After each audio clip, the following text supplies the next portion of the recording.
Reka nsubire ndabaha ikaze nshuti bakunzi b'ibiganiro vya Radio Television de la Jeunesse Africaine pour le Développement na cyane cyane ku bakunzi b'ikiganiro amagara meza.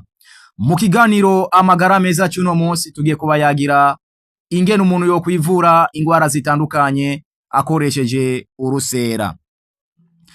Nimba uri umugore cyangwa umwigeme ariko ufise impungenge zijanye no gusama cyangwa zijanye n'ama hormone cyangwa ndetse ugasanga ufise akagorane mu gihe cy'ubutinyanka nko kuza ibinyamanyama, kubabara, kuza uturaso duke, fata urusera uruteke hanyuma bibize uce ubiminina hanyuma uze uranywa agakombe mu gatondo no ku mugoroba guhera umunsi ugiriye mu butinyanka kugeza ku minsi 5.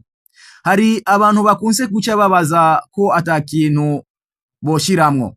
Inyishu ni oya, unywa uko nyene atakintu uvanze. Urusera rurasukura ibihimba vyawe vyirondoka bene igitereko ndetse n'utubazo twose dutandukanye dukunze kubuza umuntu gusama.